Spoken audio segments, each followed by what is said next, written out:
Hello मेरे भाई, आप लोग कैसे हैं? आई होप आप लोग अच्छे होंगे और अपनी पढ़ाई को आप लोग अच्छे से कर रहे होंगे। मैं ब्रिजेश। तो आज की इस क्लास में मेरे भाई अभी जो यूपीएसआई और यूपी कांस्टेबल का होने वाला एग्ज़ाम है, उसमें जितने भी हिंदी से जितने भी इंपॉर्टेंट क्वेश्चन पूछे जाते हैं उन सब सारे क्वेश्चन को हम इस क्लास में कवर करवाएंगे। तो सभी भाई मेरे एक शार्ट नोट्स बनाते चलेंगे ताकि जो भी हम क्वेश्चन अलग से बताएं या ओरल बोलें उसको आप अपने कापी में नोट डाउन करते चलेंगे। तो जितने भी हमारे नए बड़े भाई बहन पहली बार इस क्लास को देख रहे हैं, अभी तक चैनल को आप लोग सब्सक्राइब नहीं किए, चैनल को सब्सक्राइब कर लीजिएगा ताकि हम जैसे क्लास अपलोड करें या कोई भी इन्फॉर्मेशन हो आपको इन्फॉर्म हो सके। तो मेरे भाई हम आते हैं पहले क्वेश्चन पर, देखते हैं इसमें क्वेश्चन क्या दिया है। तो फर्स्ट क्वेश्चन पर हम आते हैं।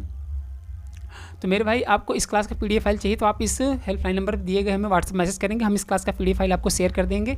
तो जितने भी इंपॉर्टेंट क्वेश्चन बनते हैं उन सारे क्वेश्चन को हम एक एक करके कवर करवाएंगे और उसके बारे में एक्सप्लेन भी करते चलेंगे। तो मेरे भाई क्वेश्चन फर्स्ट दिया है, निम्नलिखित में से कौन सा द्विगुण व्यंजन है।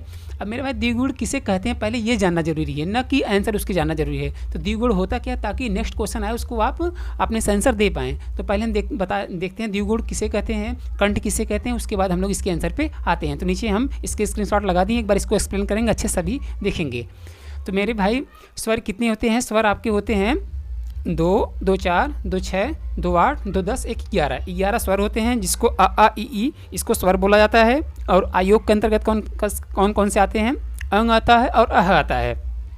इसे अनुस्वार कहते हैं, अंग को, और अह को विसर्ग कहते हैं। ये अच्छे से आप याद करिएगा क्योंकि एग्जाम में बहुत पूछ लेता है कि अह को किस नाम से जानते हैं, विसर्ग नाम से, और अंग को अनुस्वार के नाम से जानते हैं। और आपके व्यंजन ये होते हैं क ख ग घ च छ ज, ये सब व्यंजन होते हैं। इसमें एक एक पंक्ति में क वर्ग इसके क ख क से लेकर ड़ तक बांटा गया है, और च वर्ग आपका च वर्ग में बांटा गया है, और ट से लेकर अड़ तक ये ट वर्ग में बांटा गया है मेरे भाई, और त से लेकर न तक ये आपके त वर्ग में बांटा गया, मतलब तालब में बांटा गया है, और प से लेकर म तक ये आपके ये ओष्ठ में ये बांटा गया है। तो इसको क से लेकर म तक जो वर्ड होते हैं इसको स्पर्शी या वर्गीय व्यंजन भी कहते हैं। ये एग्जाम में बहुत पूछता है कि ये स्पर्शी या वर्गीय व्यंजन किसे कहते हैं। 4 ऑप्शन दे देगा, उसमें स्वर भी दे देगा, उसमें ये आपका व्यंजन भी दे देगा। तो ये व्यंजन को ही स्पर्शी या स्वर व्यंजन कहते हैं। अब नीचे एक ऑप्शन और, अंतस्थ व्यंजन किसे कहते हैं मेरे भाई, य से लेकर जो आपका व तक होता है, मतलब य र ल व जो होता है उसे अंतस्थ व्यंजन कहते हैं। और उसमें या संघर्षी व्यंजन किसे कहते हैं, ये जो स है, श श ह, मतलब बड़ा सा फिर खटकोट वाला सा फिर स, इन सबको उस या संघर्षी व्यंजन कहते हैं। अब जो अभी एग्जाम में अभी जो क्वेश्चन पूछा था, क्वेश्चन नंबर फर्स्ट, तो उसको मेरे भाई द्विगुण भी बोलते हैं और उत्क्षिप्त या नुक्ता के नाम से भी जाना जाता है। तो मेरे भाई जो ड होता है और ड़ होता है और ढ, इसी को हो द्विगुण व्यंजन बोलते हैं। इसको एग्जाम में कभी उत्क्षिप्त करके पूछेगा, कभी द्विगुण करके पूछेगा, तो मेरे भाई इसी को बोलते हैं द्विगुण या उत्क्षिप्त व्यंजन। तो कौन कौन से होते हैं मेरे भाई, ड और ढ होता है। और आगत स्वर कौन से हो जाते हैं मेरे भाई, ये वाले होते हैं। तो ये वर्ड हिंदी वर्ड माला के बारे में डिटेल इन्फॉर्मेशन था। इसका स्क्रीनशॉट लेना चाहते हैं तो स्क्रीनशॉट ले लीजिएगा, नहीं तो पीडीएफ चाहिए तो आप व्हाट्सएप करेंगे, हम इसका पीडीएफ फाइल शेयर कर देंगे। तो मेरे भाई स्वर कितने बताएंगे, कौन कौन से होते हैं। अ आ इ से स्वर कहते हैं, आयोग किसे कहते हैं, अ कहते हैं, मतलब अंग को कहते हैं, इसको अनुस्वार के नाम से जानते हैं, और अह को विसर्ग बोलते हैं। और क से लेकर म तक इसको स्पर्श या स्पर्शी या वर्गीय व्यंजन कहते हैं। और अंतस्थ कौन से होते हैं, य र ल होता है। उष्म या संघर्षी किसे कहते हैं, श श ह को कहते हैं। और संयुक्त तो छ आप जानते हैं किसे मिलकर बना है, क प्लस छ से त किसे मिला, त प्लस र से मिलकर ग किसे मिल, ज प्लस ग से मिलकर बना, स्र किसे मिलकर, स और र से मिलकर बना है। तो एग्जाम में ये क्वेश्चन ये पूछा था अभी, तो इसको उत्क्षिप्त या द्विगुण के नाम से जानते हैं। तो इसका राइट आंसर क्या हो जाएगा मेरे भाई, इसका राइट आंसर हो जाएगा आपका, तो ढ तो है नहीं, इसमें ड है केवल, तो राइट आंसर क्या हो जाएगा इसका, बी, यानी ड इज़ द राइट आंसर। तो इसको हम टिक कर दे रहे हैं, इसको आप अच्छे से नोट डाउन कर लेंगे। तो मेरे भाई इसी को उत्क्षिप्त या द्विगुण व्यंजन कहते हैं। अब आप तो गलती करेंगे नहीं।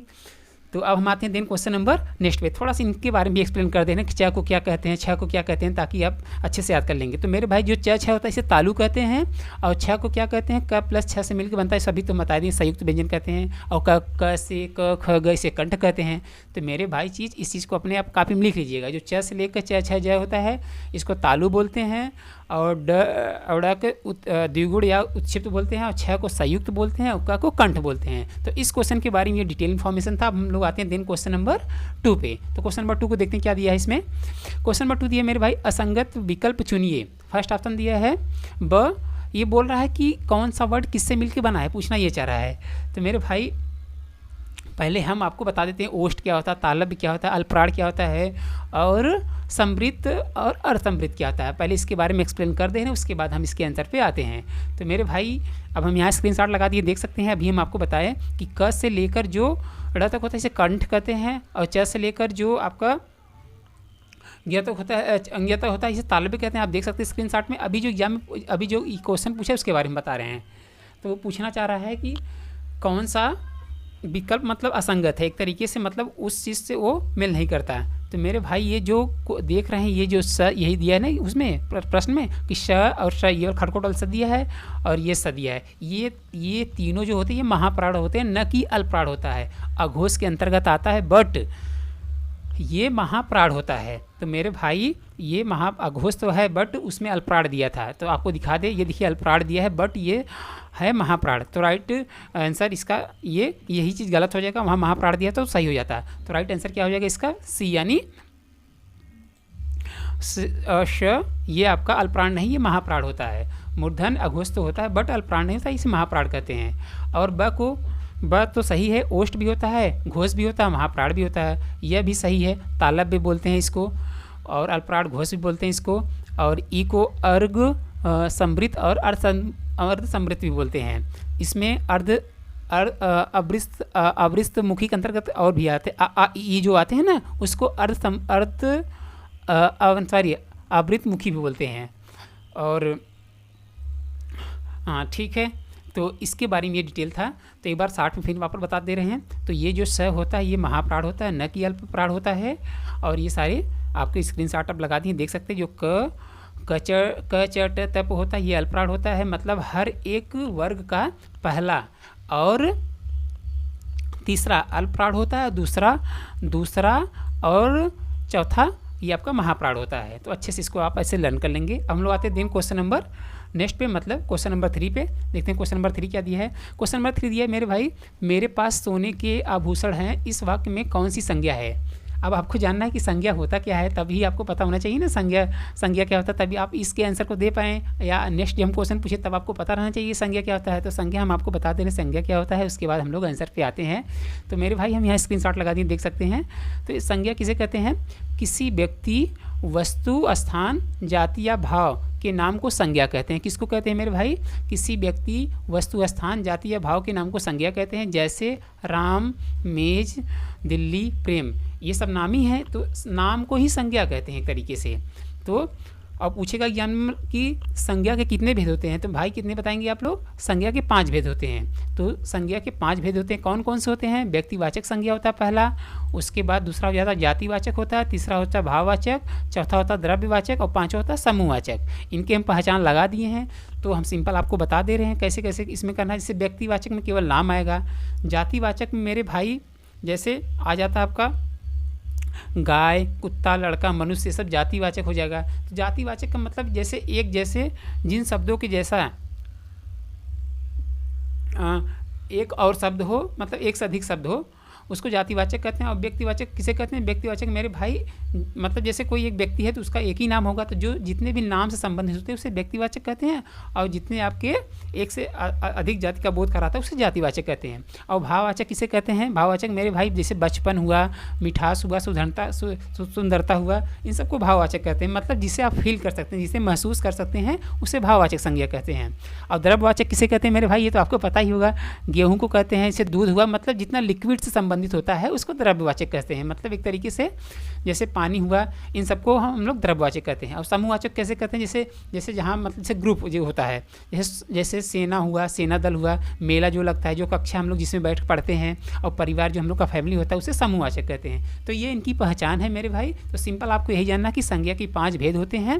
और संज्ञा किसे कहते हैं मेरे भाई, संज्ञा किसी व्यक्ति, वस्तु, स्थान, जाति का जो भाव बोध कराए उसे संज्ञा कहते हैं। तो ये संज्ञा के बारे में था। अब क्वेश्चन यही पूछा है कि मेरे पास सोने के आभूषण हैं, इस वाक्य में कौन सी संज्ञा है। तो मेरे भाई ये जो सोने के आभूषण है, अभी हम आपको बताएं कि द्रव्यवाचक के अंतर्गत आता है। तो राइट आंसर क्या हो जाएगा इसका, सी, यानी द्रव्यवाचक इज द राइट आंसर। क्या हो जाएगा इसका राइट आंसर मेरे भाई, द्रव्यवाचक, ये इसका राइट आंसर हो जाएगा। तो अब भाववाचक बता दी, जिसे आप फील करते हैं। व्यक्तिवाचक जिसका कोई नाम हो। समूहवाचक मतलब जैसे कक्षा हुआ, सेना हुआ, ये सब समूहवाचक के अंतर्गत आता है। तो अब हम लोग आते हैं देन क्वेश्चन नंबर नेक्स्ट पे भाई, मतलब क्वेश्चन नंबर 4 पे। तो क्वेश्चन नंबर 4 पे देखते हैं क्या दिया है। क्वेश्चन नंबर 4 दिया है, इसमें निम्नलिखित में से कौन सा शब्द व्यक्तिवाचक संज्ञा का सही उदाहरण है। अभी देखिए फिर वापस एक क्वेश्चन एग्जाम्पल ले लिए ताकि हम आपको दोबारा रिकॉल करा सकें कि संज्ञा क्या होता है, तुरंत आपके माइंड में क्लिक होना चाहिए। तो फर्स्ट ऑप्शन दिया तेल, और बी ऑप्शन दिया है समूह, और सी ऑप्शन दिया है निजत्व, और डी ऑप्शन दिया महात्मा। तो व्यक्तिवाचक का मतलब हम बताए थे आपसे कि व्यक्तिवाचक आपका एक नाम ही होता है। तो नाम इसमें क्या दिख रहा है, तेल तो लिक्विड है, ये द्रव्यवाचक हो जाएगा। समूह तो आपका समूहवाचक हो जाएगा, मतलब समूह में जैसे आपके ये कक्षा उच्छा आ जाएंगे, कक्षा हुआ, परिवार हुआ, मतलब फैमिली वाले हुए, तो ये सब समूह आ जाएंगे। निजत्व ये आपका भाव है एक तरीके से, और महात्मा एक नाम है, महात्मा गांधी का नाम है जैसे ना, तो वही एक नाम है व्यक्तिवाचक। तो राइट आंसर क्या हो जाएगा इसका, डी यानी Mahatma Gandhi, sorry Mahatma is the right answer. तो व्यक्तिवाचक के अंतर्गत कौन सी संज्ञा आती है, मतलब नामों आते हैं, तो इसका राइट आंसर क्या हो जाएगा महात्मा।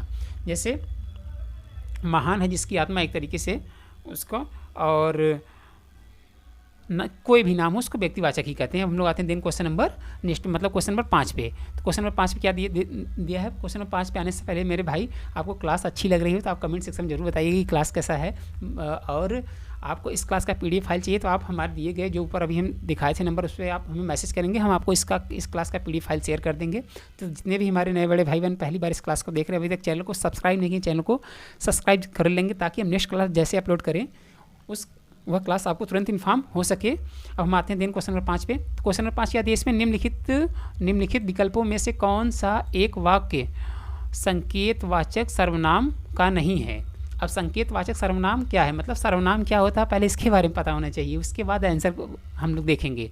तो पहले आप एक एक ऐसे करके हर एक चीज़ के बारे में जानिए, उसके बाद आंसर को आप तब टिक करना सीखिए। तो जैसे हम एक बार एक्सप्लेन कर देंगे इस वाले क्लास में, संज्ञा क्या होता है, सर्वनाम क्या होता है, क्रिया क्या होता है, और संधि क्या होता है, एक बार आप जान जाएंगे और उसको पढ़ लेंगे, तो दोबारा क्लास में आएंगे तो तुरंत आपके माइंड में क्लिक हो चाहिए, हाँ ये सर्वनाम ये इसको कहते थे सर, और संज्ञा इसको कहते थे, इसलिए हम इसको एक्सप्लेन कर रहे हैं। तो सर्वनाम किसे कहते हैं, पहले हम लोग इसको देखते हैं।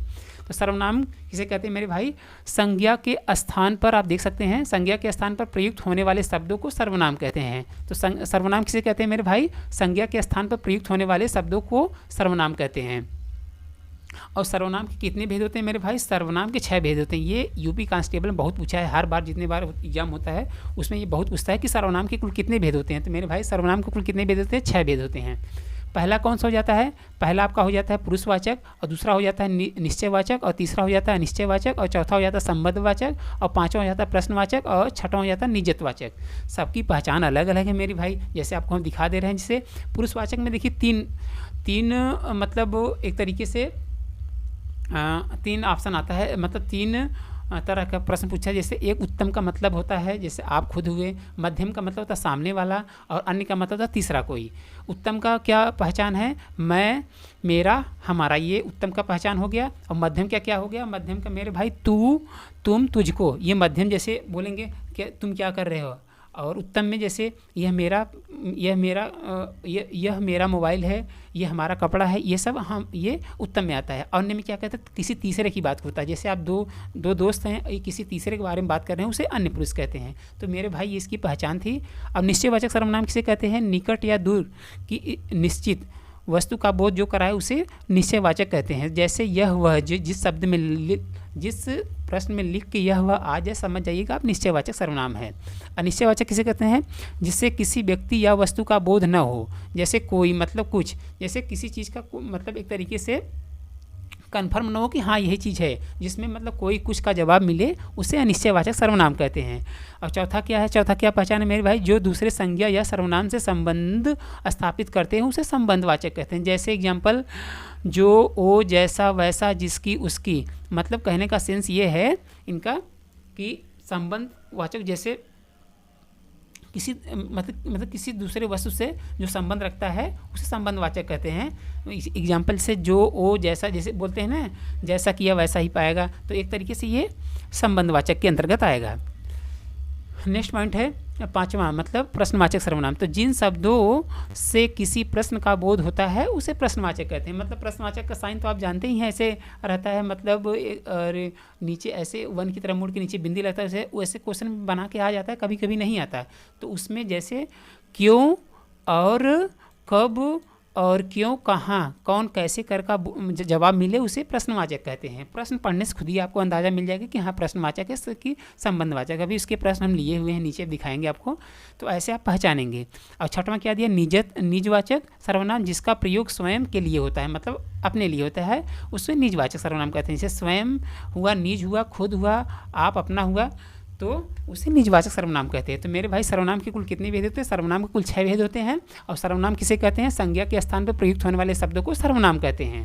अब हम लोग आते हैं क्वेश्चन पे इसके। तो यही पूछा था, निम्नलिखित विकल्पों में से कौन सा एक वाक्य संकेतवाचक सर्वनाम का नहीं है? तो मेरे भाई फर्स्ट ऑप्शन दिया है नदी में पानी नहीं है, बी ऑप्शन दिया ये मेरी पुस्तकें हैं, और सी ऑप्शन दिया यह लड़का इस कक्षा का मॉनिटर है, और डी ऑप्शन दिया यह वह आदमी एक विदेशी जासूस है। तो मेरे भाई जैसे देखिए, अभी हम आपको बताए थे संकेतवाचक हो, संकेतवाचक को ही मेरे भाई ये बोलते हैं, मतलब एक तरीके से हाँ निश्चयवाचक, संकेतवाचक को ही निश्चयवाचक कहते हैं। एग्जामिनर बहुत घुमा के पूछता है, जिससे एग्जामिनर ये निश्चयवाचक सब जानता है कि ये निश्चयवाचक पढ़ के आए होंगे, तो निश्चयवाचक की संकेतवाचक बोलते हैं।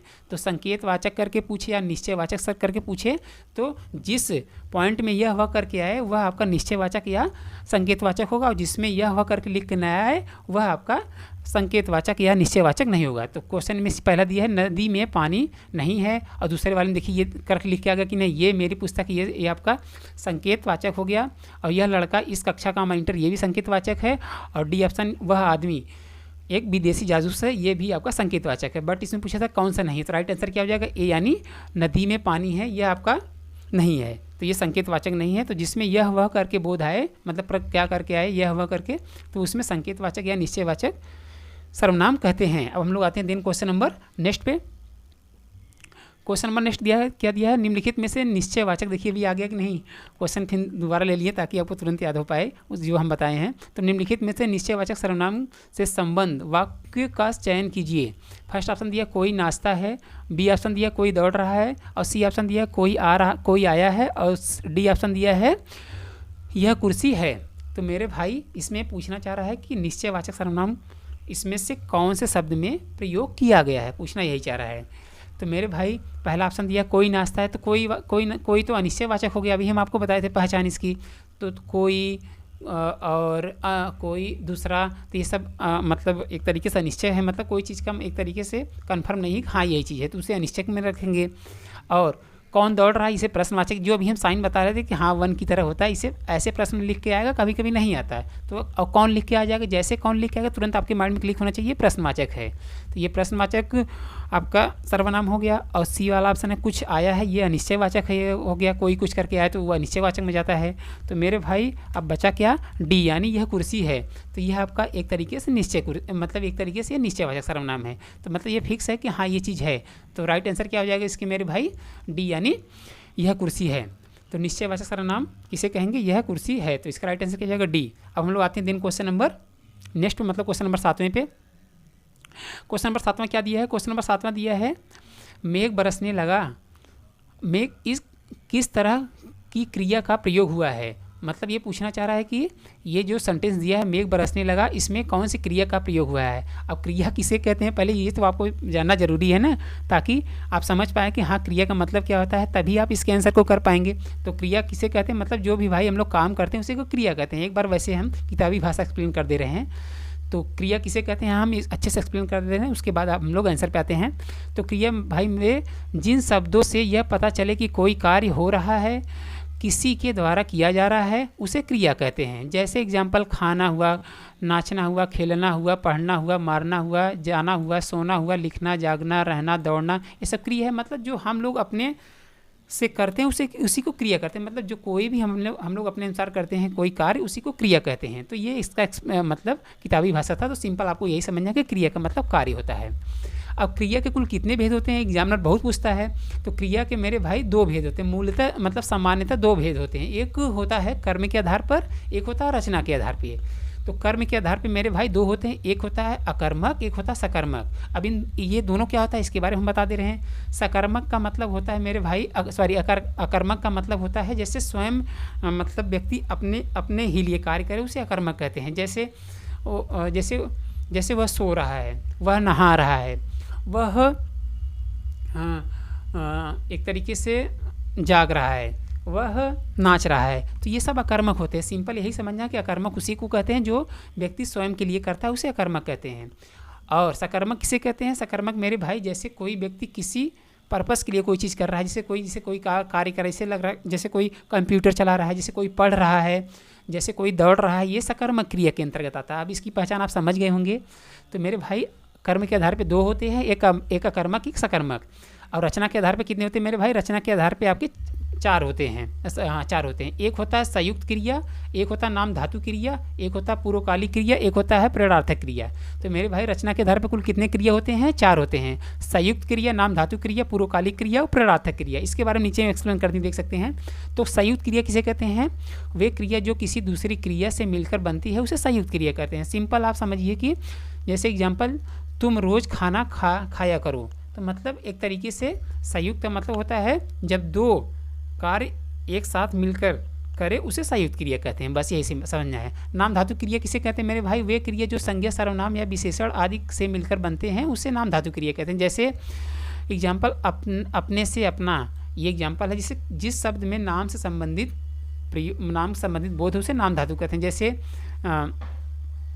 जैसे कोई चीज़ है, कोई चीज़ कहते हैं ना, हमें दिला दीजिए, मतलब दिला दीजिए, दिलवाना होगा, तो मतलब जो नाम से संबंधित है उसे नाम कहते हैं। पूर्वकालिक क्रिया किसे कहते हैं? जब किसी एक कार्य को करके समाप्त करके दूसरा कार्य करना हो तो पहले किए गए कार्य को पूर्वकालिक क्रिया कहते हैं। तो सिंपल यही समझना, पूर्वकालिक क्रिया का मतलब जैसे भाई एक कार्य करके आप दूसरे काम में जब लग जाते हैं उसको पूर्वकालिक क्रिया कहते हैं। फॉर एग्जाम्पल, जैसे मैं खाना खाकर स्कूल गया, तो ये आपका क्या होगा? पूर्वकालिक क्रिया होगा। जैसे मैं खाना खाकर नहाने गया या मैं नहाकर खाना खाया, तो मेरे भाई जो एक कार्य तुरंत समाप्त करके दूसरे कार्य में जब लिपट जाते हैं तो उसको पूर्वकालिक क्रिया कहते हैं। तो आई थिंक आपको समझ में आ गया होगा। अब हम लोग आते हैं प्रेरणार्थक क्रिया किसे कहते हैं, इसको देख लेते हैं।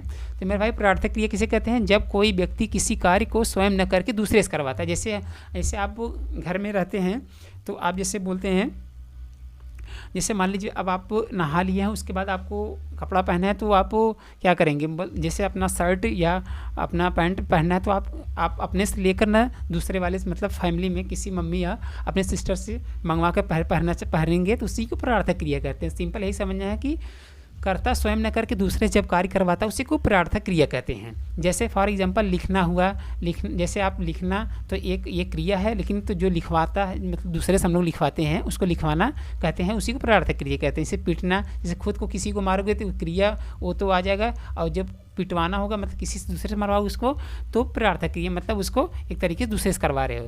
तो आपके रचना के आधार पे 4 होते हैं और कर्म के आधार पे 2 होते हैं, जो कि आपको एक्सप्लेन कर दिए। अब हम लोग आते हैं क्वेश्चन पे। क्वेश्चन ये पूछ रहा है, मेघ बरसने लगा, मेघ किस तरह की क्रिया का प्रयोग हुआ है? फर्स्ट ऑप्शन दिया है विविधवाचक क्रिया, और बी ऑप्शन दिया है पूर्वकालिक क्रिया, और सी ऑप्शन दिया है संयुक्त क्रिया, और डी दिया है नाम धातु क्रिया। तो मेरी भाई मेघ बरसने लगा, तो मेघ बरसने लगा ये संयुक्त क्रिया है। तो राइट आंसर क्या हो जाएगा इसका? सी, यानी संयुक्त क्रिया इज द राइट आंसर। अब हम लोग आते हैं नेक्स्ट क्वेश्चन, मतलब क्वेश्चन नंबर 8 पे। क्वेश्चन नंबर 8 दिया है, सूची 1 व सूची 2 का विशेषण के भेदों के आधार पर मिलान कीजिए एवं नीचे दिए गए कूट से सही उत्तर चुनिए। तो मेरे भाई ये इंपॉर्टेंट क्वेश्चन बनता है, जितना अभी आप पढ़े हैं सबको हम एक ही साथ यहाँ ऐड कर लिए हैं ताकि एक बार अच्छे से याद हो जाए।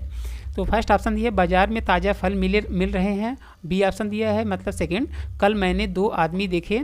और सी ऑप्शन दिया है मतलब तीसरा, साड़ी थोड़ी छोटी निकल गई। और डी ऑप्शन दिया है, मेरी किताब किसने ली। तो ये कैसा शब्द है, किससे संबंधित है, उसी को आपको मिलान करना है।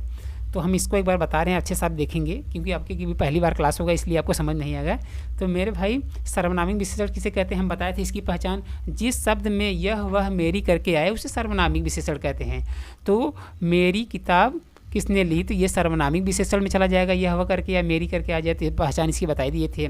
उसके बाद जैसे पहला ऑप्शन क्या दिया इसमें, बाजार में ताज़ा फल बिक रहे हैं। ताज़ा एक तरीके से गुड़ होता है, जैसे ताज़ा हुआ, सुंदर हुआ, और गोरा हुआ, काला हुआ, ये सब एक तरीके से हर एक व्यक्ति के गुण होते हैं, तो वो गुणवाचक में जाता है। तो राइट, तब इसका पहले वाले क्या हो जाएगा, दूसरा हो जाएगा। और तीसरे क्या हो जाएगा, कल मैंने 2 आदमी देखा। तो कल मैंने 2 आदमी देखा ही मेरे भाई, यह एक तरीके से आपके संख्यावाचक का बोध करा रहा है। मैं ये इसमें देखिए 2 आदमी, तो जैसे मतलब जिसमें जिस शब्द में 2 3 4 5 6 करके लिख के आए, एक लिख के आएगा, तुरंत आपके माइंड में समझ में आना चाहिए कि वो संख्यावाचक है। मतलब जिस शब्द में संख्या का बोध हो उसको संख्यावाचक कहते हैं।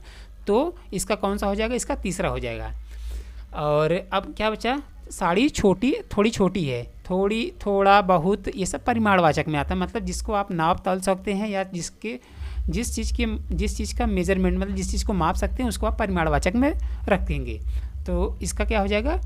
4th यानी परिमाणवाचक। तो ये इसका राइट आंसर था। तो मतलब पहले का दूसरा और दूसरे का तीसरा। देखते हैं क्या दिया है। पहले का दूसरा, ये सब ऑप्शन तो होगा नहीं क्योंकि इन सब में तो पहले आएगा क्या? तो पहले का दूसरा और दूसरे का तीसरा, तो यही राइट आंसर होगा बी, यानी इसी का ये राइट आंसर है। इसको एक बार अच्छे से हम कर दे रहे हैं, देख लेंगे आप लोग, इसका ये राइट आंसर है। अब हम लोग आते हैं देन क्वेश्चन नंबर नेक्स्ट, मतलब क्वेश्चन नंबर 9 पे। देखते हैं क्वेश्चन नंबर 9 क्या दिया है। तो हाँ, क्वेश्चन नंबर 9, इसके बारे में विशेषण थोड़ा एक्सप्लेन कर दें। हाँ, विशेषण संबंधित था, यह स्क्रीनशॉट लगा दिए हैं। तो मेरे भाई विशेषण उसे कहते हैं, विशेषण जो शब्द, संज्ञा या सर्वनाम की विशेषता बताते हैं उसे विशेषण कहते हैं। अभी हम आपको अपने तरीके से बताए थे, गुण हुआ, दोष हुआ, संख्या हुआ, भी एग्जाम्पल दिखाए थे ना, परिमाण, रंग, आकार, दशा, इसी को विशेषण कहते हैं। तो ये कितने प्रकार के होते हैं? 4 प्रकार के होते हैं। पहला होता है गुणवाचक, दूसरा होता है संख्यावाचक, तीसरा होता है सार्वनामिक और चौथा होता है परिमाणवाचक। एग्जामिनर बहुत पूछता है कि विशेषण कुल कितने प्रकार के होते हैं, तो आप कितने बताएंगे? 4 प्रकार के बताएंगे। कौन कौन से? गुणवाचक विशेषण, संख्यावाचक विशेषण और सार्वनामिक विशेषण और परिमाणवाचक विशेषण। तो ये विशेषण के आपके एग्जाम्पल थे। इसको आप अच्छे से स्क्रीनशॉट ले लीजिएगा ताकि आप अच्छे से याद कर पाए। हम लोग आते हैं क्वेश्चन नंबर 9 पे। क्वेश्चन नंबर 9 दिया है मेरे भाई, संधि की दृष्टि से कौन सा युग्म अनुचित है, मतलब गलत है। अनुचित थोड़ा सा लैंग्वेज थोड़ा सा वो चेंज कर पूछा हुआ है। अनुचित का मतलब गलत, ऐसे पूछना चाहिए था उसको। संधि की दृष्टि से कौन सा युग्म गलत है या सही नहीं है, ऐसे भी पूछना चाहिए था। तो अनुचित का भी मतलब गलती होता है। तो फर्स्ट ऑप्शन दिया है तल्लीन व्यंजन संधि, और सेकंड ऑप्शन दिया है मातृच्छा यड़ स्वर संधि, और सी ऑप्शन दिया है मन निश्चितता विसर्ग संधि, और डी ऑप्शन दिया है स्वागत दीर्घ संधि। तो मेरे भाई संधि किसे कहते हैं, पहले हम लोग इसके बारे में जानेंगे। संधि कैसे होता है इसके बारे में थोड़ा सा एग्जांपल देख लेंगे, और कितने प्रकार का होता है उसको पहले देख लेंगे, तब हम लोग आएंगे, ताकि हम जब नेक्स्ट क्वेश्चन पे आए तुरंत आपके माइंड में क्लिक हो पाए। हाँ, इसको व्यंजन संधि कहते हैं, इसको स्वर संधि कहते हैं, इसको यड़ स्वर संधि कहते हैं, ताकि आप नेक्स्ट क्वेश्चन पे उसके क्वेश्चन को सही कर पाएँ। तो संधि देखते हैं क्या होता है, नीचे लगा दिए हैं, स्क्रीनशॉट देखेंगे हम लोग। तो संधि की परिभाषा पहले क्या होती है मेरे भाई? संधि का शाब्दिक अर्थ होता है मेल या जोड़ा होता है। क्या होता है मेरे भाई? संधि का शाब्दिक अर्थ मेल या जोड़ा होता है। अतः 2 निकटवर्ती वर्डों के संयोग से जो विकार उत्पन्न होता है या परिवर्तन होता है, विकार का मतलब परिवर्तन, और अविकारी का मतलब होता है कोई परिवर्तन नहीं। तो विकार का मतलब परिवर्तन होता है उसे संधि कहते हैं। उदाहरण के लिए जैसे हिमालय बराबर हिम प्लस आलय, तो ये जो है ये आपका एक तरीके से शाब्दिक अर्थ है, और ये जो हिम प्लस आलय है ये आपका संधि है। तो इसी को संधि विच्छेद किया गया है। तो संधि विच्छेद करने के लिए मेरे भाई पहले आपको वर्ड विच्छेद करना होता है। वर्ड विच्छेद करने के बाद तब आपको संधि विच्छेद करना होता, तब जाकर उसका एक शाब्दिक अर्थ निकलता है। तो उसको अभी हम आपको एक्सप्लेन कर देंगे, नीचे भी क्वेश्चन ऐसा है, तो वर्ड विच्छेद कैसे करेंगे उसको भी बता देंगे। तो ये आपका जो पहला वाला दिया है ये आपका शाब्दिक अर्थ हो गया, और जो दूसरा दिया है हिम प्लस आलय ये आपका संधि हो गया। तो हिम प्लस आलय ये आपका इसका पूरा संधि विच्छेद है। और जैसे एक एग्जाम्पल और है मही प्लस इंद्र, ये जो मही प्लस इंद्र है ये आपका संधि विच्छेद है, ये आपका शाब्दिक अर्थ है। तो संधि कितने प्रकार के होते हैं एग्जामिनर बहुत पूछता है मेरे भाई। यूपीएसआई या यूपी कांस्टेबल का एग्जाम हुआ उसमें संधि से एक क्वेश्चन पक्का ही आता है। तो संधि कुल कितने प्रकार के होते हैं? संधि कुल 3 प्रकार होते हैं। एक स्वर संधि होता है, एक व्यंजन संधि होता है, एक विसर्ग संधि होता है। अब जैसे पूछे कि संधि के कितने प्रकार है, तो आप 3 बताएंगे। क्या बताएंगे मेरे भाई? 3 बताएंगे। एक स्वर संधि, एक व्यंजन संधि, एक विसर्ग संधि बताएंगे। और स्वर संधि के कुल कितने भेद होते हैं ये पूछे तब आप बताएंगे 5। जब स्वर संधि के भेद पूछे तब 5 बताएंगे, और संधि के प्रकार पूछे 3 बताएंगे। तो अभी यहाँ दोनों हम बता दे रहे हैं। तो स्वर संधि कुल कितने भेद हो जाते हैं? 5 हो जाते हैं। पहला होता है दीर्घ स्वर संधि, और दूसरा होता है गुण, और तीसरा होता है वृद्धि और यड़ स्वर संधि, और पाँचवा हो जाता है अयादि स्वर संधि। अब मेरे भाई दीर्घ और गुण और वृद्धि यड़ स्वर संधि किसको कहते हैं, मतलब इनकी क्या पहचान है, इनको भी आपको जानना जरूरी है। मतलब दीर्घ किसे कहते हैं, गुण किसे कहते हैं, वृद्धि स्वर संधि किसे कहते हैं, यड़ स्वर संधि किसे कहते हैं, अयादि स्वर संधि किसे कहते हैं, इसके बारे में आप जानेंगे तभी आंसर सही कर पाएंगे ना। तो एक और स्क्रीनशॉट लगा दी नीचे, इसको पहले दिखा दे रहे हैं। तो देखिए स्वर संधि किसे कहते हैं मेरे भाई? स्वर संधि में दोनों तरफ स्वर ही आएगा। ये निश्चित है, तभी स्वर संधि कहलाएगी।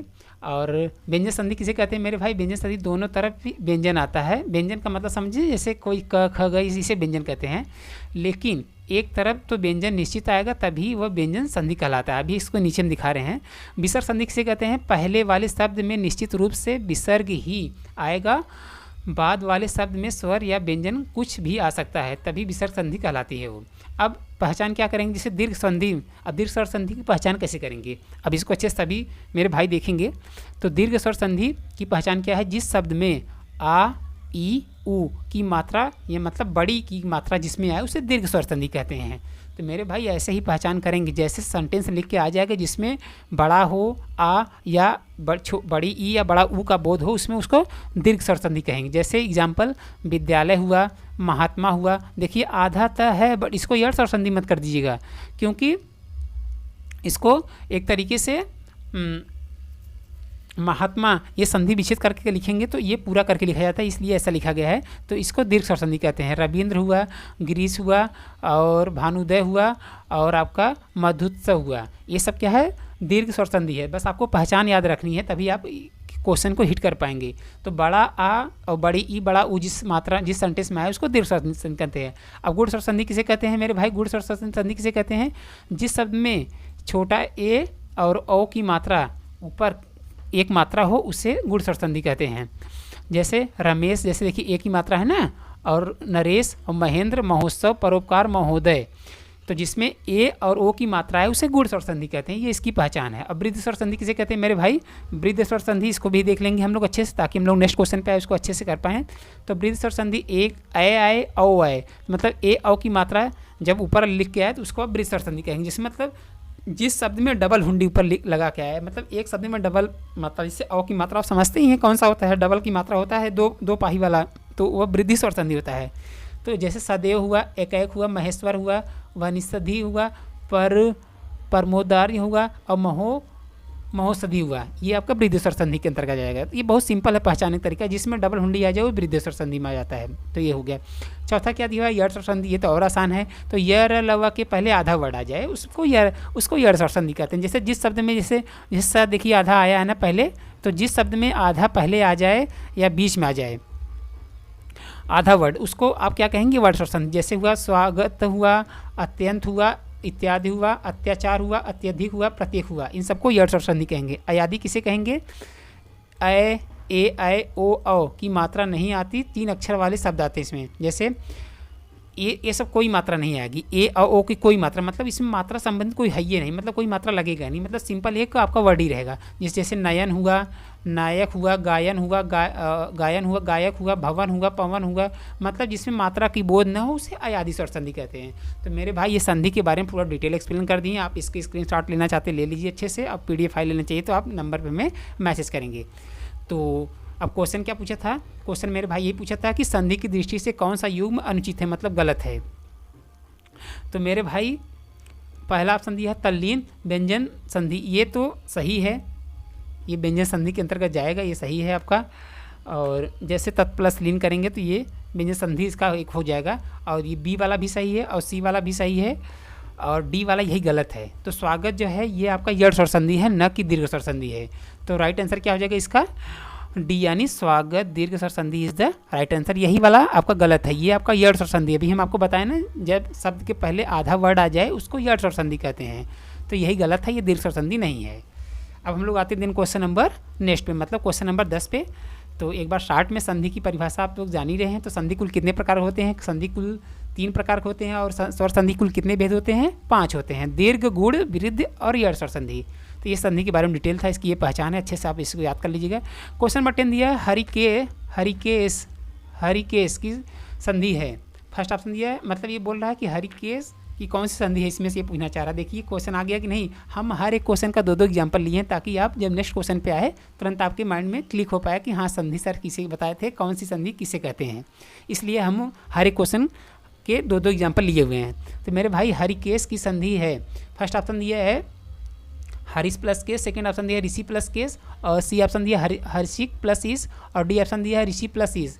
तो मेरे भाई हरिकेश का सिंपल संधि विच्छेद क्या होगा? तो सिंपल आप जो पहले वर्ड विच्छेद करेंगे तो कैसे करेंगे? वर्ड विच्छेद पहले करेंगे तो आप करेंगे हरी, मतलब एक तरीके से करेंगे हरीश, हरीश करेंगे, हरीश प्लस इस करेंगे तो हो जाके ये आपका वर्ड विच्छेद हो जाएगा, मतलब वो हो जाएगा संधि विच्छेद। उसके बाद पूरा शाब्दिक अर्थ इसका क्या हो जाएगा, हरिकेश हो जाएगा। तो राइट आंसर क्या हो जाएगा, सी यानी हरीश प्लस इस इज़ द राइट आंसर। इसका ये सही संधि विच्छेद है, ये सब नहीं है।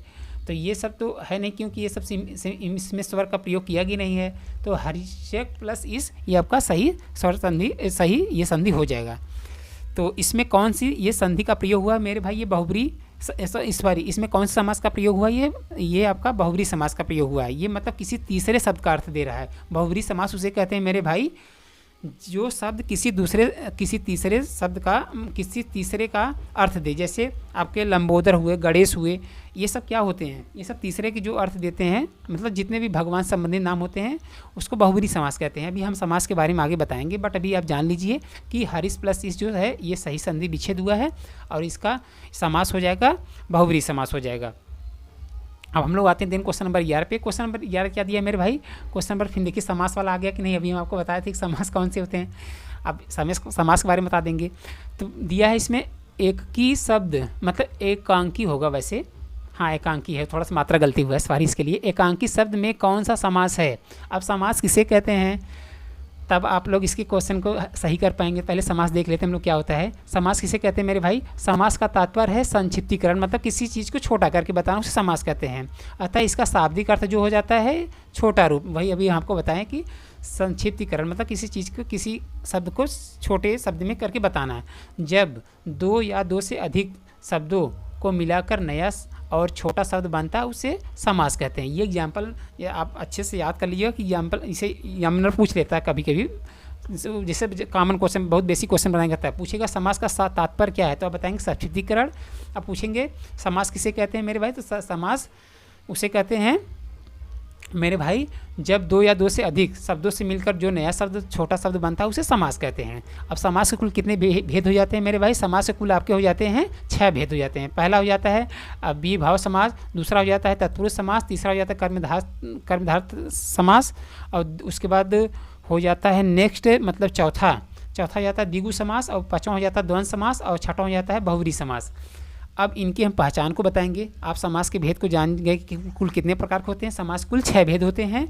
और समास किसे कहते हैं मेरे भाई, जब दो या दो से अधिक शब्दों को मिलाकर जो नया शब्द बनता है उसे समास कहते हैं। अब हम लोग इसकी पहचान को देख लेते हैं, उसके बाद आंसर को देखेंगे। तो समास के भाई हम आपको 6 भेद बता दिए, अब इसकी हम पहचान आपको बता दे रहे हैं। अभिभाव समास किसे कहते हैं मेरे भाई, जब शब्द के शब्द में आ, यन तथा यति प्रति भर लिख के आ जाए तब उसे अभिभाव समास कहते हैं। फॉर एग्जाम्पल जैसे यथाशक्ति, अजन्म, प्रतिवर्ष, भरपेट, अनजाने। तो जिस शब्द के पहले, मतलब जिस वर्ड के पहले यथा, प्रति, आजन्म, भरपेट, अनजाने मतलब अन करके सब आ जाए, प्रयोग हुआ हो, उसको अभिभाव समास कहते हैं। तत्पुरुष समास किसे कहते हैं, तत्पुरुष समास मेरे भाई, तत्पुरुष समास उसे कहते हैं जैसे जिस शब्द में को, से, के, लिए, का, की, रे से संबंधित वर्ड आए उसको तत्पुरुष समास कहते हैं। इसका उत्तर पद प्रधान होता है तत्पुरुष का, ऐसे भी समझ सकते हैं, बट अभी आप नहीं समझ पाएंगे तो आप इसके एक ट्रिक के माध्यम से समझ जाइए कि तत्पुरुष जिस शब्द में को, से, के, लिए, का, की, रा, री, रे में पर लिख के आ जाए, समझ जाइएगा वो तत्पुरुष समास। जैसे फॉर एग्जाम्पल गगनचुंबी, उसके बाद गगनचुंबी हुआ, उसके बाद रस भरा, रस से भरा रसोई के लिए घर, और ऋण मुक्त, और गगनांचल, नरोत्तम। तो ऐसे संबंध जो वर्ड आ जाए इसको तत्पुरुष समास कहते हैं। अब हम लोग कर्मधारय समास देखते हैं। कर्मधारय समास किसे कहते हैं मेरे भाई, समास के उत्तर पद की विशेषता बताई जाए उसे कर्मधारय तत्पुरुष समास कहते हैं। जैसे फॉर एग्जाम्पल नील कमल, और मृग नयन, और पित्तसागर, और महाकवि, ये सब मेरे भाई कर्मधारय समास के अंतर्गत आते हैं। मतलब सिंपल यही समझना है, जिस समास में उत्तर पद में कैसे का जवाब मिल जाए, मतलब कैसे, तो उसमें कर्मधारय समास होगा। और द्वंद्व समास में क्या होता है मेरे भाई, द्वंद्व समास की एक पहचान बहुत सिंपल है, जिसमें योजक चिन्ह आ जाए, मतलब ऐसे माइनस वाला है, उसमें द्वंद्व समास होता है। और जैसे एक तरीके से आप सब समझ लीजिए, जैसे आप एक तरीके से होता है ना, एक तरीके से होता है विलोम शब्द ना, जैसे माता, पिता, छोटा, बड़ा, तो विलोम शब्द को ही द्वंद्व समास कहते हैं। एक तरीके से समझ जाओ, ट्रिक लगा लो। तो जब योजक लिख के आ जाए तब पर भी आप समझ जाना कि द्वंद्व समास है। और जैसे आपको इसे माता, पिता, छोटा, बड़ा, भला बुरा, रात दिन, ऐसा शब्द लिखा है तुरंत आपके माइंड में क्लिक होना चाहिए कि ये द्वंद्व समास में है, ये द्वंद्व समास का उदाहरण है, तुरंत बता दीजिएगा। अब आता है द्विगु समास। तो द्विगु समास सिंपल यही है, द्विगु का मतलब होता है संख्या, जिसमें आपका संख्या लिखा है, जैसे पंचवटी, चौराहा, त्रिकोण, मतलब 1 2 3 करके कोई भी शब्द आ जाए उसमें आपको द्विगु समास करना है। जैसे एग्जाम्पल देखिए, इसमें समास का पहला शब्द संख्या होता है, जैसे ये देखिए ये भी बताया है।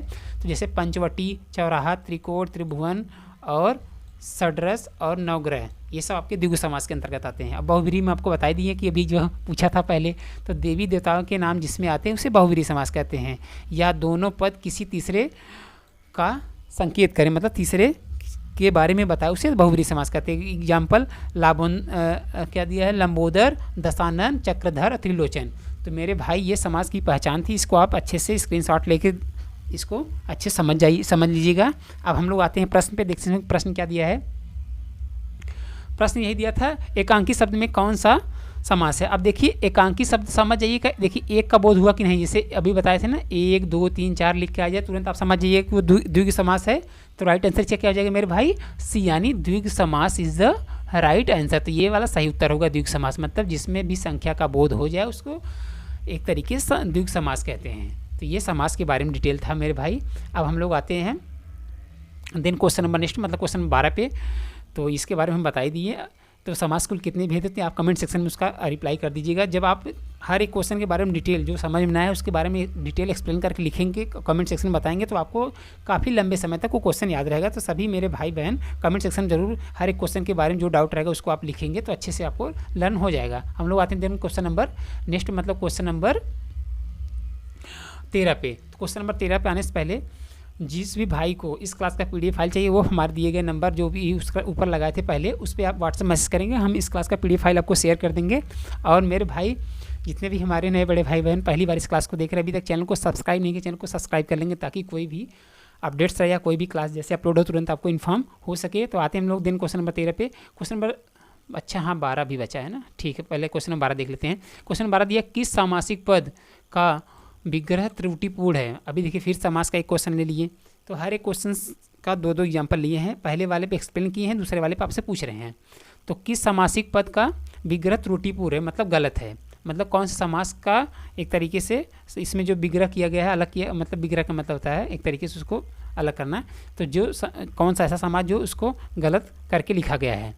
तो पहले दिया स्मृति भ्रंश, स्मृति भ्रंश, हाँ इसका ये दिया है स्मृति भ्रंश। और दूसरा ऑप्शन दिया है सुखासक्त, सुख में आसक्त। और तीसरा दिया है सुधासिक्त, सुधा से सिक्त। और डी ऑप्शन दिया है सूर ताल, सूर के लिए ताल।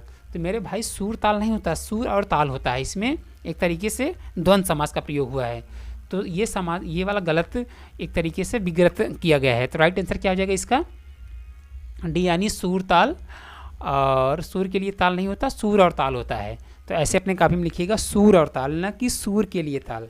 तो इसका सामासिक विग्रह कैसे करेंगे, सूर और ताल करके लिखेंगे तो वो सही माना जाएगा, और द्वंद्व समास के अंतर्गत ये वाला डी वाला आएगा। अब हम लोग आते हैं दिन क्वेश्चन नंबर 13 पे। क्वेश्चन नंबर 13 क्या दिया इसको देखते हैं। क्वेश्चन नंबर 13 दिया, निम्नलिखित में से कौन सा वाक्य कर्मवाच्य का उदाहरण नहीं है। अब कर्मवाच्य होता क्या है पहले इसके बारे में हम लोग जानेंगे, उसके बाद हम लोग इसके आंसर पे आएंगे।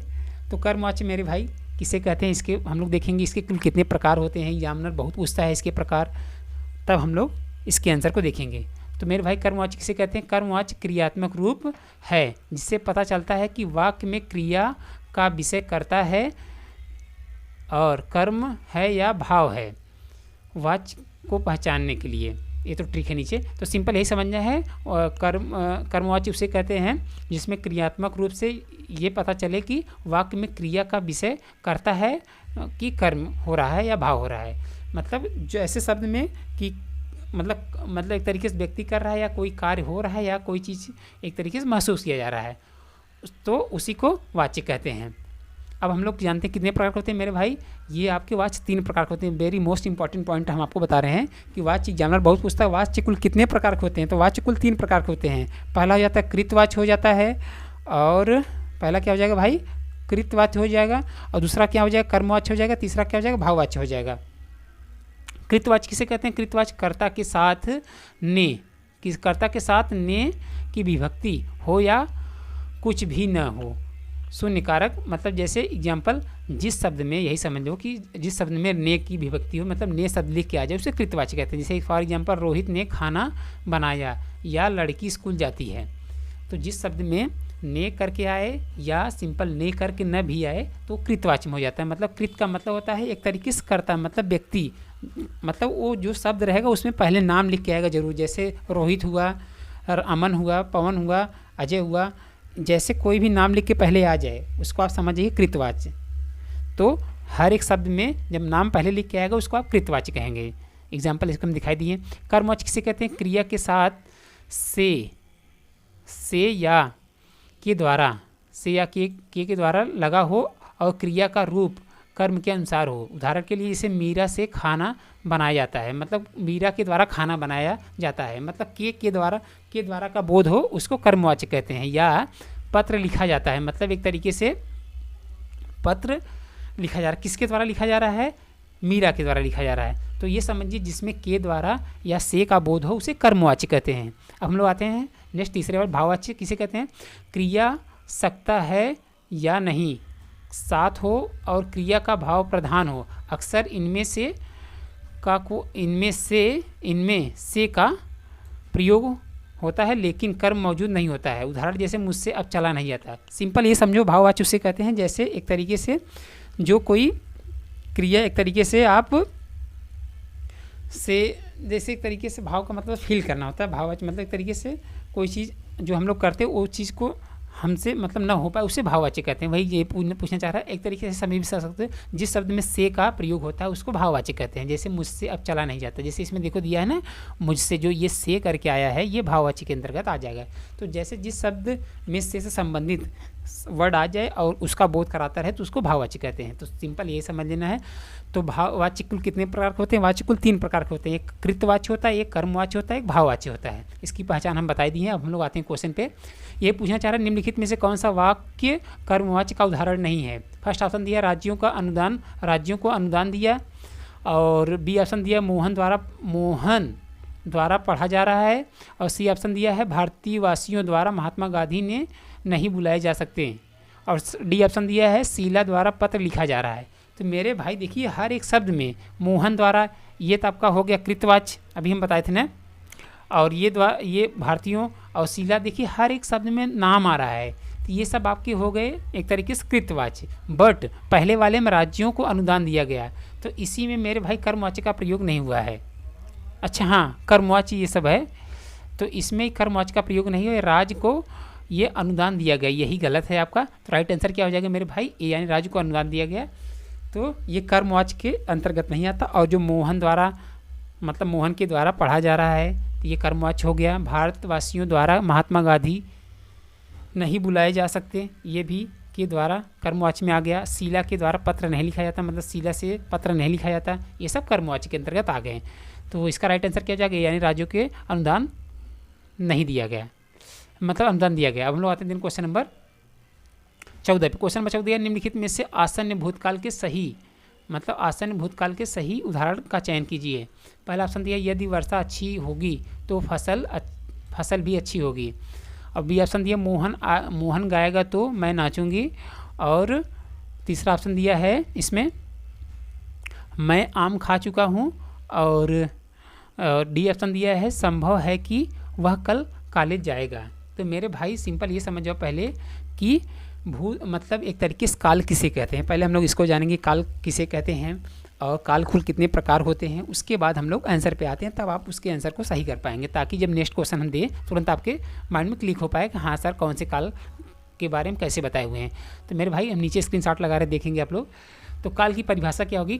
क्रिया के होने या करने के समय को काल कहते हैं, तथा क्रिया के जिस रूप से कार्य करने या होने का समय का बोध होता है उसे काल कहते हैं। तो सिंपल यही समझो कि जिस में कार्य होने या करने या समय का बोध हो उसे काल कहते हैं।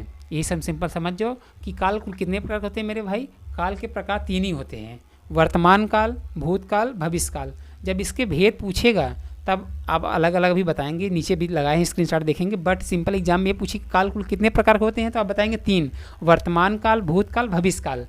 अब मेरे भाई हम लोग इसके भेद जान लेते हैं, कुल कितने कितने होते हैं। वर्तमान काल के कुल 5 भेद होते हैं। इसकी पहचान हो जाती है कार्य का वर्तमान समय में होना, ये पहचान इसकी है, आप देख लेंगे अच्छे से, अभी हम एग्जाम्पल दिखाई देंगे। और भूतकाल कुल 6 होते हैं और भविष्य काल के कुल 3 भेद होते हैं। तो मेरे भाई कुल काल कितने प्रकार के होते हैं, काल 3 प्रकार का होता है। वर्तमान काल के 5 भेद होते हैं, भूतकाल के कुल 6 भेद होते हैं, भविष्य काल के कुल 3 भेद होते हैं। अच्छे से आप याद करिएगा कि यूपीएसआई यूपी कांस्टेबल एग्जाम में भाई बहुत ये पूछता है प्रश्न, इसलिए हम आपको इस क्वेश्चन को लिए हैं। तो वर्तमान काल कुल कितने भेद होते हैं भाई, 5 होते हैं। भूतकाल के कुल 6 भेद होते हैं और भविष्य काल के कुल मेरे भाई आपके 3 भेद हो जाते हैं। तो ये अच्छे से आप इसको याद रखिएगा। अब हम पहचान दिखा रहे हैं। वर्तमान काल की पहचान कैसे करेंगे, कार्य का वर्तमान समय में होना वर्तमान काल कहलाता है, कार्य का बीते समय में होना भूतकाल कहलाता है, कार्य का आने वाले समय में आपके समय का मतलब कार्य का आने वाले समय में होने वाले को भविष्य काल कहते हैं। अब देखिए इसके कौन कौन से होते हैं वर्तमान काल के 5 भेद। पहले होता है सामान्य काल वर्तमान काल, फिर अपूर्ण वर्तमान काल, उसके बाद पूर्ण वर्तमान काल, उसके बाद संदिग्ध होता है, उसके बाद संभाव्य वर्तमान काल होता है। तो ये इसके 5 भेद हो गए। और इसके भी भूतकाल के भी कुल 6 भेद हैं। सामान्य भूतकाल, आसन्न भूतकाल, पूर्ण भूतकाल, अपूर्ण भूतकाल, संदिग्ध भूतकाल, हेतु मूल भूतकाल। और इसके 3 होते हैं, सामान्य भूत और संभाव्य भूत और हेतु भूतकाल। ये सब इनके एक तरीके से भेद हैं। तो सिंपल इस काल के बारे में डिटेल था। अब कैसे काल को पहचानना है मेरे भाई, कैसे काल को पहचानना उसको हम आपको बता रहे हैं, कैसे आपको काल को पहचाना है। अच्छे से आप लोग देखेंगे तो हमारे साथ एक बार बता दें कि वर्तमान काल कुल कितने भेद होते हैं, 5, भूत के कुल कितने भेद होते हैं, 6, और भविष्य के कुल कितने होते हैं, 3, और सिंपल काल कितने प्रकार का होता है, 3 प्रकार का होता है, वर्तमान और भूत भविष्य होता है। और काल किसे कहते हैं मेरे भाई, क्रिया के होने या करने के समय का काल, क्रिया के होने या करने के समय का बोध होता है उसे काल कहते हैं। अब हम लोग आते हैं क्वेश्चन पे। क्वेश्चन ये पूछा जा रहा है, निम्नलिखित में से आसन्न भूतकाल के सही उदाहरण का चयन कीजिए। तो फर्स्ट ऑप्शन दिया है, यदि वर्षा अच्छी होगी तो फसल अच्छी होगा। तो ये तो मेरे भाई जैसे एक तरीके से भविष्य की बात कर रहा है, जैसे बोल रहा है कि बारिश होती तो जो भी फसल बारिश होती तो गेहूँ अच्छा होता इस साल, ऐसे हम लोग कहते हैं ना अपने भाषा में कि इस बार बारिश हुई होती तो अच्छा धान हुआ होता है, इस बार बारिश नहीं हुई होती तो आलू अच्छा हुआ होता है, मतलब वो मक्का अच्छा हुआ होता है। तो ऐसे हम लोग कहते हैं ना। तो मतलब एक तरीके से जिस चीज़ की आशा लगाया जाता है उस चीज़ को भविष्य में डालते हैं। बट वो कौन से भविष्य में होता है, वो हेतु मद, मतलब एक तरीके से कोई चीज़ किसी पर डिपेंड जब होता है उसे हेतु मद भविष्य काल कहते हैं। तो ये तो पहला वाला हेतु मत भविष्य के अंतर्गत आ जाएगा, जो कि ये वाला होता है। अभी आपको पता है ये इसके अंतर्गत आ जाएगा पहला वाला। तो मेरे भाई जब कोई कार्य किसी चीज़ पर डिपेंड होता है, मतलब होने की आशंका रहता है, तो उसको हेतु भविष्य काल के अंतर्गत रखते हैं। और दूसरा क्या दिया, मोहन गाएगा तो मैं नाचूंगा। तो ये तो भविष्य काल हो गया, मतलब मोहन गाएगा तो भविष्य तब वो तब नाचेंगे। तो एक तरीके से ये एक तरीके से कहा जा रहा है कि जब ये मतलब गाएगा तभी नाचेंगे, मतलब एक तरीके से नेक्स्ट डे की बात किया जा रहा है, तो मतलब भूतकाल की बात किया जा रहा है।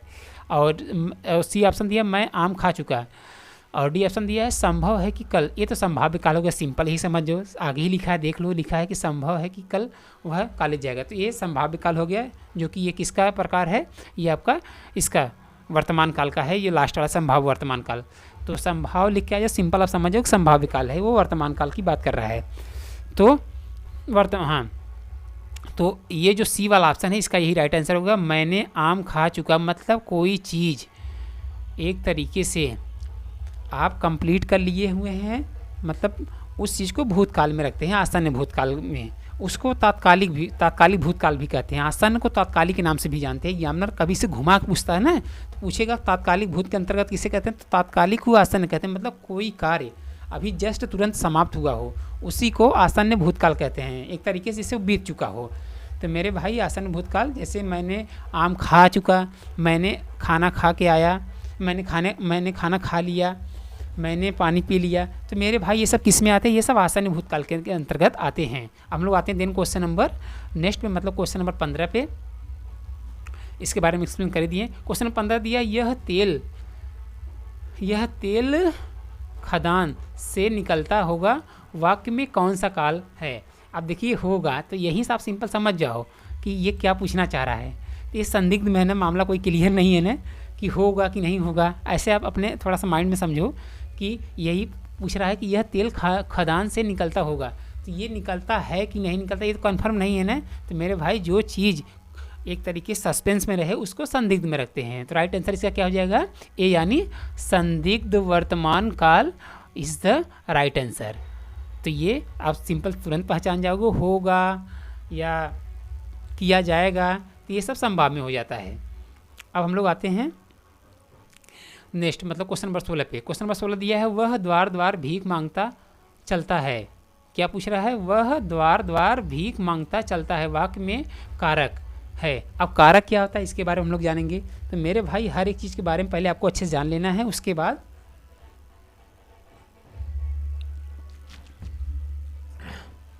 एक मिनट पानी पी ले।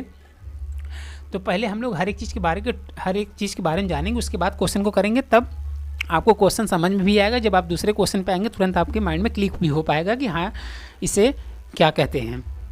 तो मेरे भाई क्वेश्चन ये पूछ रहा है, वह द्वार द्वार भीख मांगता है, इसमें कौन सा कारक का प्रयोग हुआ है। तो पहले हम लोग कारक देखते हैं होता क्या है, नीचे आते हैं स्क्रीनशॉट में। तो मेरे भाई कारक कुल कितने प्रकार के होते हैं पहले ये जान लेते हैं।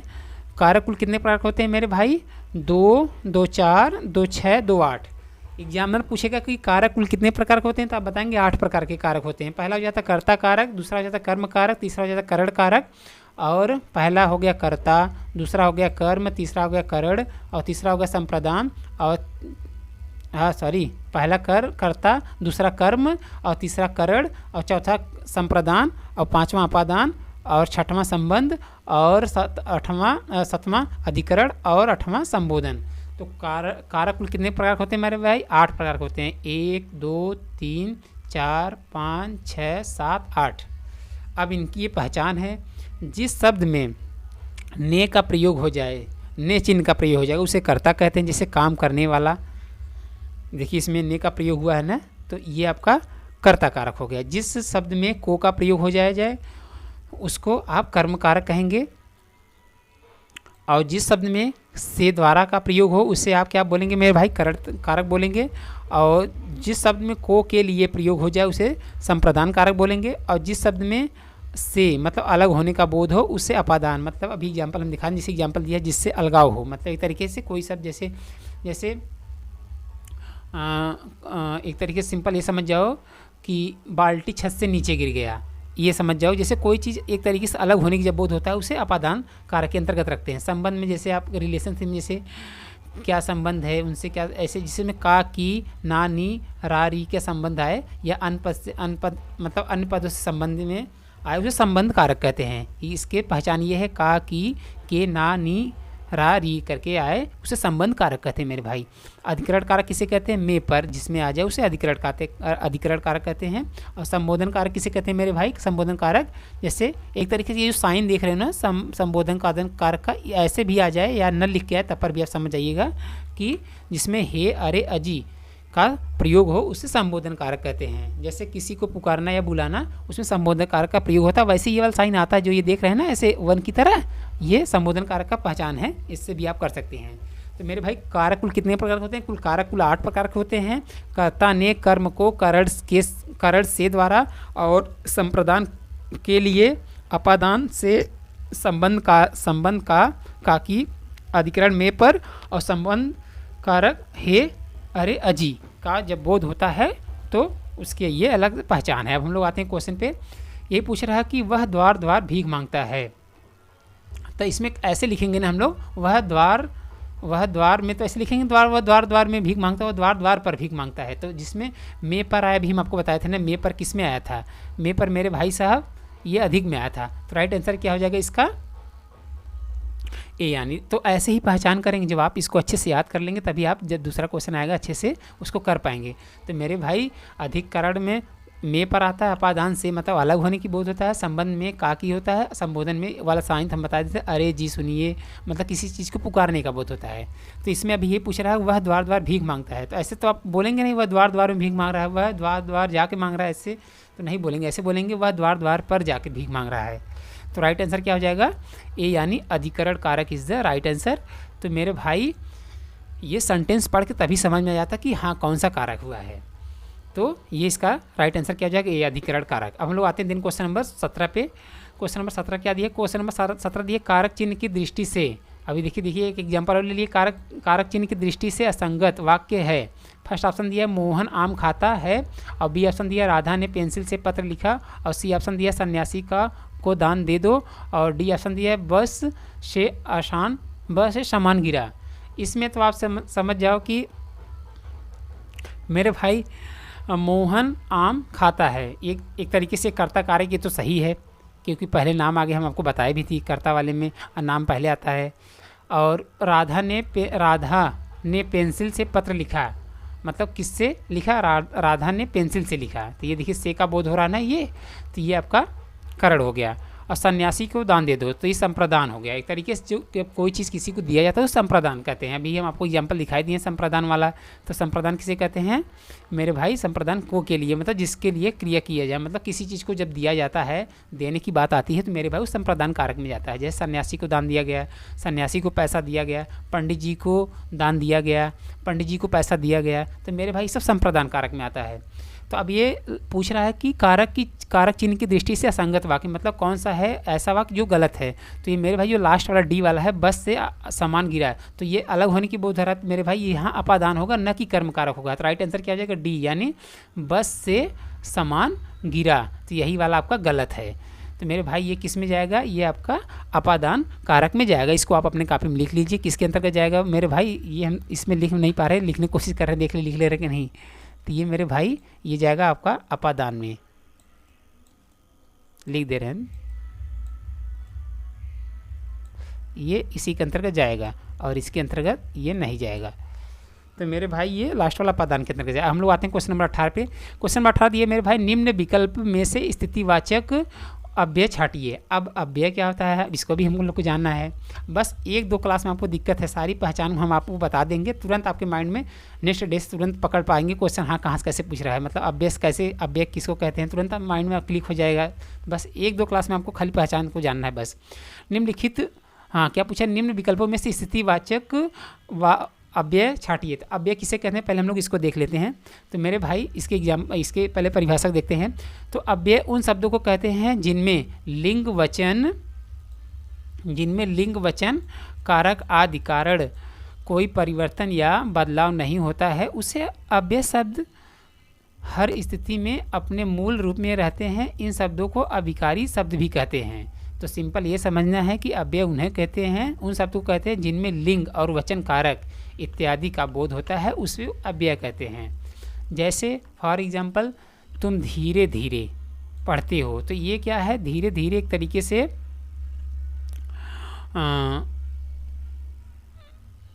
मतलब चलने का बोध हुआ है, क्रिया करने का बोध हुआ है।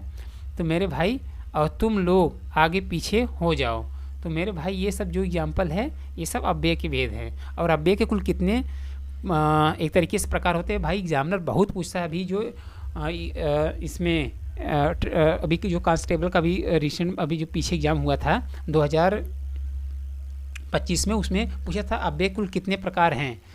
तो मेरे भाई अव्यय कुल कितने प्रकार हैं मेरे भाई, अव्यय के कुल 5 प्रकार के हैं। फर्स्ट हो जाता है क्रिया विशेषण, दूसरा हो जाता है संबंधवाचक, और तीसरा हो जाता है समुच्चय बोधक, और चौथा हो जाता है विस्मयादि बोधक, और पांचवा हो जाता है निपात अव्यय। तो मेरे भाई अव्यय के कुल 5 प्रकार होते हैं, क्रिया विशेषण, संबंधवाचक, समुच्चय बोधक और विस्मयादि बोधक और निपात अव्यय। तो 5 प्रकार के अव्यय होते हैं, इसके हम बता दिए। अब हम लोग इसके अव्यय हर एक क्रिया विशेषण, संबंधवाचक और समुच्चय बोधक किसे कहते हैं इसको हम लोग देख लेते हैं। तो जिस शब्द में धीरे धीरे, ऊपर नीचे, परसों, बहुत, ये सब लिखा आ जाए मेरे भाई, तुरंत आप समझ जाइए क्रिया विशेषण है। और संबंध बोधक का क्या पहचान है मेरे भाई, के पास, के लिए, से दूर, के कारण, ये संबंध बोधक का पहचान है। और समुच्चय बोधक का पहचान क्या है मेरे भाई, तब है, और है, वरना है, किंतु है, इसलिए है। जिस शब्द में तब, और, वरना, किंतु, इसलिए लिख के आ जाए समुच्चय बोधक उसे कहते हैं। और विस्मयादि बोधक किसे कहते हैं मेरे भाई, हे राम, हाय, उफ, हो, मतलब एक तरीके से क्या हो भाई, किस चीज़ की पहचान हो। जैसे कोई चीज़ हम लोग कभी कभी देख के डर जाते हैं, या मतलब कोई चीज़ हो जाता है अचानक, उस चीज़ में हम लोग कहते हैं ना, हाय ये क्या हो गया भाई, वो देखिए कैसा है, मतलब ऐसा जब लिख के आता सेंटेंस उसमें उसको विस्मयादिबोधक के अंतर्गत रखते हैं। और निपात में क्या क्या आ जाएगा, भी आ जाए, तो आ जाए, तब आ जाए, केवल आ जाए, ही आ जाए, मात्रा आ जाए, तो वो निपात के अंतर्गत आता है। तो मेरे भाई ये इसकी पहचान है, इसको आप स्क्रीनशॉट लेके अच्छे से इसको याद कर लेंगे। अब हम लोग आते हैं क्वेश्चन पे। देखिए क्वेश्चन क्या पूछता था इसमें, क्वेश्चन यही पूछा था कि निम्न विकल्पों में से स्थितिवाचक अव्यय छाटिए। फर्स्ट ऑप्शन दिया है जहाँ, कहाँ, इधर, उधर, और दूसरा ऑप्शन दिया है आर पार, बाएं, दाहिने, और सी ऑप्शन दिया नीचे, ऊपर, भीतर, सामने, और डी ऑप्शन दिया नित्य, आजकल, कभी कभी। तो मेरे भाई ये आपके जो अभी ऑपरेटर का एग्ज़ाम हुआ था पुलिस का, उसमें ये क्वेश्चन पूछा था, तो वहाँ से हम इस क्वेश्चन को लिए हुए हैं। तो मेरे भाई ये जो लास्ट वाला ऑप्शन दिया है कौन सा, सी वाला, नीचे, ऊपर, भीतर, सामने, ये मेरे भाई ये स्थिति का बोध करा रहा है। देखिए एक तरीके से कहीं ये सामान नीचे रख दो, मतलब एक तरीके से सिचुएशन की बात कर रहा है ना, ये सामान ऊपर से उठा के नीचे रख दो, ये सामान भीतर रखा गया है, ये सामान सामने ला के रखो। तो मेरे भाई एक तरीके से स्थिति की बात कर रहा है। तो राइट आंसर क्या हो जाएगा इसका मेरे भाई, सी, यानी नीचे, ऊपर, भीतर, सामने, ये इसका सही उत्तर होगा। तो मेरे भाई ये स्थितिवाचक के अंतर्गत आएगा। और पहला वाला कहाँ, जहाँ, कहाँ, इधर, उधर, ये तो स्थान हो गया, स्थानवाचक हो गया। अपने कॉपी में लिखो जहाँ, कहाँ, इधर, उधर, जो आप जब लिख के आए वह उसे स्थानवाचक कहते हैं। और आर पार, बाएं, दाहिने, ये तो दिशा का नाम है, जिसे बोलते हैं ना कि थोड़ा बाएं साइड आ जाइए, थोड़ा दाहिने साइड होके जाइए। तो ये एक तरीके से दिशा का बोध होता है, मतलब इसे दिशा कहते हैं। और ये जो लास्ट वाला दिया नित्य, आज, काल, कभी कभी, तो काल मतलब ये समय की बात कर रहा है, मतलब इसे तो काल कहते हैं। तो इसका राइट आंसर क्या हो जाएगा, मतलब सही उत्तर क्या हो जाएगा, नीचे, ऊपर, भीतर, सामने, जैसे लिख शब्द में आ जाए इसको स्थिति अव्यय कहते हैं। हम लोग आते हैं देन क्वेश्चन नंबर 19 पे। क्वेश्चन नंबर 19 क्या दिया है, क्वेश्चन नंबर 19 दिया है निम्नलिखित में से किस विकल्प में सभी शब्द पुल्लिंग है। तो अब स्त्रीलिंग पुल्लिंग किसे कहते हैं, तो ये तो आपको पता होगा, कुछ हमारे नए भाई भी देख रहे होंगे उनको नहीं पता होगा। तो स्त्रीलिंग और पुल्लिंग किसे कहते हैं और कुल कितने प्रकार के होते हैं, इसको हम लोग देख लेते हैं एक बार, उसके बाद हम लोग क्वेश्चन पे आते हैं। तो मेरे भाई स्त्रीलिंग पुल्लिंग किसे कहते हैं, शब्द के जिस रूप से उस पुरुष या स्त्री जाति के होने का पता चलता है मेरे भाई उसे क्या कहते हैं, उसे लिंग कहते हैं, इंग्लिश में जेंडर कहते हैं। तो हिंदी में मेरे भाई, हिंदी में लिंग के दो भेद होते हैं, पहला हो जाता है पुल्लिंग और दूसरा हो जाता है स्त्रीलिंग। तो और संस्कृत में कितने होते हैं, एग्जामिनर यहाँ से क्वेश्चन घुमा के पूछेगा, वैसे हिंदी में सबको पता रहता है कि हाँ 2 ही लिंग होते हैं, स्त्रीलिंग और पुल्लिंग होता है, बट संस्कृत में पूछता है वो, संस्कृत में कुल कितने लिंग होते हैं भाई, संस्कृत में कुल 3 लिंग होते हैं, एक पुल्लिंग होता है, एक स्त्रीलिंग होता है, एक नपुंसक लिंग होता है। तो संस्कृत में 3 लिंग होते हैं, पुल्लिंग, स्त्रीलिंग, नपुंसक लिंग, और हिंदी में 2 होते हैं, पुल्लिंग और स्त्रीलिंग, सिंपल। अंग्रेजी का तो नहीं पूछता, अंग्रेजी में उसे 4 होता है, पुल्लिंग होता है, स्त्रीलिंग होता है, उभयलिंग होता है, नपुंसक लिंग होता है। अंग्रेजी में 4, संस्कृत में 3, हिंदी में 2। तो हिंदी और संस्कृत का केवल पूछता, यही जानते रहना। और स्त्रीलिंग और पुल्लिंग किसे कहते हैं मेरे भाई, जिस शब्द मतलब शब्दों के जिस रूप से उसके पुरुष या स्त्री जाति का होने का पता चलता है उसे लिंग कहते हैं। कुछ इंपॉर्टेंट यहाँ हम स्त्रीलिंग और पुल्लिंग को लगा दिए, देख सकते हैं एग्जाम्पल, बहुत एग्जाम्पल पूछता है। तो अभिनेता पुल्लिंग शब्द है, अभिनेता का स्त्रीलिंग क्या होगा, अभिनेत्री होगा। और अहिर का स्त्रीलिंग क्या होगा, अहिरिनी होगा। और आत्मज का स्त्रीलिंग क्या होगा, आत्मजा हो जाएगा। और ऊँट का स्त्रीलिंग क्या होगा, ऊँटनी होगा। और ऊँचा का क्या हो जाएगा, ऊँची होगा। कबूतर क्या होगा, कबूतरी होगा। तो ये कुछ इंपॉर्टेंट स्त्रीलिंग और पुल्लिंग हम लगा दिए, इसको आप स्क्रीनशॉट लेकर अच्छे से लर्न कर लेंगे। अब हम आते हैं क्वेश्चन पे। तो मेरे भाई ये पूछ रहा है कि इसमें से कौन से ऐसे मतलब शब्द, सारे शब्द में एक तरीके से पुल्लिंग का बोध हुआ है। फर्स्ट ऑप्शन दिया है बिच्छू, रिछू, जुगनू। और बी ऑप्शन दिया है भीड़, पुल्लिंग, नगर पालिका। और सी ऑप्शन दिया है कमेटी, देखो कमेटी और कमेटी ऐसे भी लिखा जाता है, इसलिए हम ऐसे लिख दिए हैं। कभी कभी एग्जामिनर ऐसे लिख देता है, कमेटी लिख देता है या कमेटी, दोनों ऐसे सही शब्द है, ऐसे भी लिख सकते हैं आप।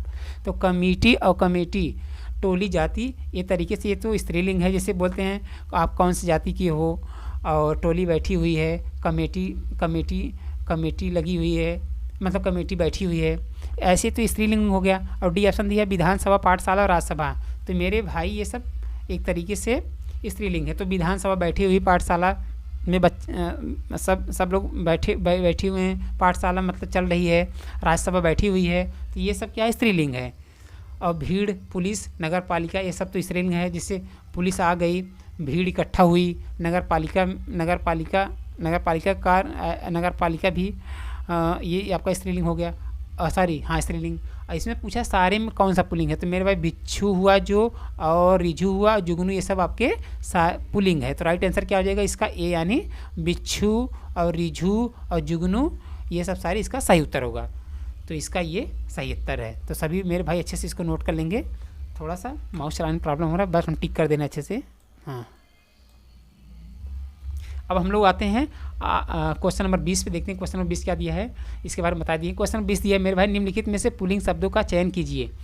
पहला दिया है गंगा यमुना, और बी ऑप्शन दिया है पैदाइश ख्वाहिश, और सी ऑप्शन दिया है हिमालय और धौलागिरी, और डी ऑप्शन दिया है मत्स्य और मानवी।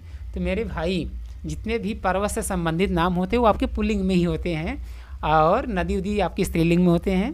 तो आप ऐसे समझ भी जाइएगा। तो इसे नदी के नाम जितने भी होते हैं सब नदी से, यमुना नदी, गंगा नदी, और आपके यहाँ कौन सा है भाई, हाँ अपने लखनऊ कौन सी नदी किनारे है ये आपका गोमती नदी, हाँ गोमती नदी। तो ये सब जितने नदी के नाम होते हैं ये सब आपके एक तरीके से स्त्रीलिंग होते हैं। तो ये जो पर्वत के नाम होते हैं मेरे भाई सब सारे पुल्लिंग होते हैं। तो हिमालय हुआ, धौलागिरी हुआ, ये सब आपके पुल्लिंग के अंतर्गत आएगा। तो राइट है सही उत्तर इसका क्या हो जाएगा, सी, यानी हिमालय धौलागिरी सही उत्तर होगा। और मत्स्य मानवी ये सब आपके स्त्रीलिंग शब्द हैं।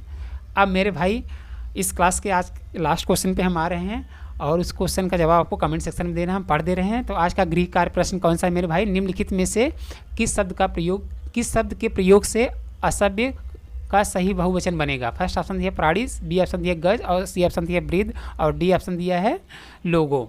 तो मेरे भाई इस क्वेश्चन का जवाब आपको कमेंट सेक्शन में दे रहा है। मेरे भाई आपको क्लास कैसी लगी ये ज़रूर आपको बताना है।